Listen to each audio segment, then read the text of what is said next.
ভাই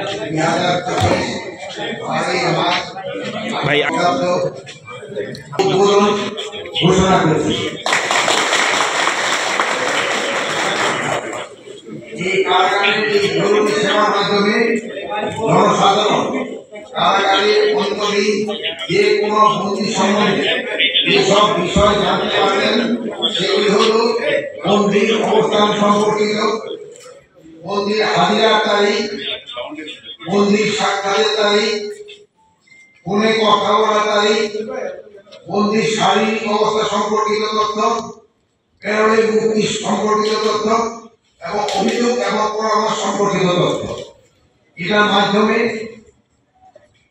যে কোনো বন্দির আত্মীয় স্বজন এই সংবাদগুলি দিতে পারবেন। এই হটলাইনটা সবসময় খোলা থাকবে এবং এই হটলাইনেও আমরা এই আমাদের যারা এই 5 অগাস্ট এবং জুলাই অগাস্টের বিপ্লবে যারা আহত হয়েছে আমরা তাদের থেকে এখানে এমপ্লয়মেন্ট দেওয়ার চেষ্টা করব, তাদের একটা কর্মসংস্থানের জন্য এখানে সুযোগ হয় এটার ব্যবস্থা করব। আপনারা সবাই ভালো থাকেন, দোয়া করি। আল্লাহ হাফেজ।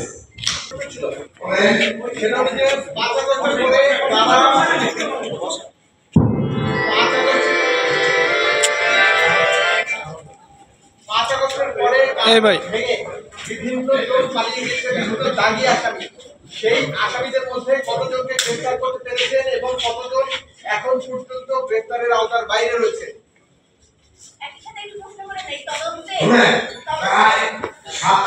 এখনো বাইরে নিয়ে গেছে, আর যারা ছিল তাদের সবাই আবার বন্দি করে কারাগারে রাখা হয়েছে। মানে এখনো 700-র মতো বাইরে, এখনো 700।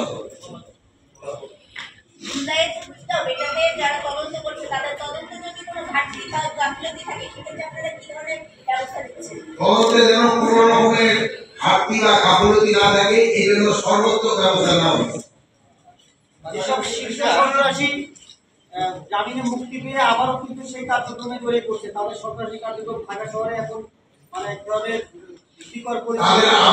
তাদের আবার ধরে তাড়াতাড়ি আইনের আওতায় নিয়ে আনা হবে, যেই ধরা পড়বে তারই আইনের আওতায় নিয়ে আনা হবে। মাননীয় উপদেষ্টা, বর্তমানে আমরা দেখতে পাচ্ছি যে বিভিন্ন জায়গায় দেশীয় অস্ত্রসহ ছিনতাই, চুরি, তারপরে হচ্ছে খুনাখুনিগুলো বেড়ে গেছে। এই বিষয়ে আসলে আইন শৃঙ্খলাকে আমরা দেখতে পাচ্ছি নবমভাবে তারা সেভাবে দায়িত্ব পালন করতে পারছে না। সেই বিষয়গুলো আসলে আপনাদের জায়গাটা এখন যে জায়গায় আপনি যেটা বললেন আমি করবো, আপনি সেটা আমি অস্বীকার করবো না। চিন্তায় চালাবাজি হচ্ছে এবং যারা করতেছে তারা ধরাও করতেছে, আবার তারা পাওয়ার পরে আবার তারা আমার এই ভিতরে করতেছে। এটা সত্যি কথা। আমরা চেষ্টা করতেছি এটা যে যত ভাবে হোক কমায় আনবে।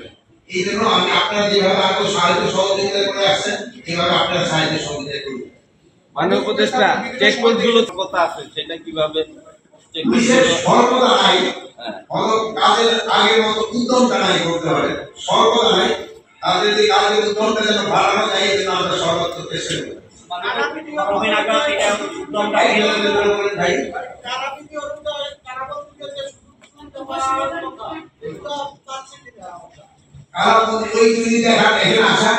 আমি এখানে তাদের সাথে সাথে আমি কথা বলছি, তাদের কোথায় খাওয়ার ব্যবস্থা আছে ওইগুলো দেখা হচ্ছে, তাদের গোসলের কি ব্যবস্থা দেখা হচ্ছে। এখানে মোটামুটি তারা তাদের যে এন্টারটেনমেন্ট করে পাচ্ছে। এটা একটা বড় সমস্যা হচ্ছে, এটার কথা রাজনীতির শেষের তুলনায় বন্দির সংখ্যা বেশি, এই জন্য কিছুটা সমস্যা আমাদের শোনাচ্ছে। আগে এবং পরে আমরা দেখেছি রাষ্ট্রপতির সাধারণ সভায় অনেক দাগি আসামি জেল থেকে মুক্তি পেয়েছে। এর সংখ্যা কত এবং 5 আগস্টের পরে এখন পর্যন্ত কি পরিমাণ আসামি রাষ্ট্রপতির সাধারণ সভায় মুক্ত হয়েছে?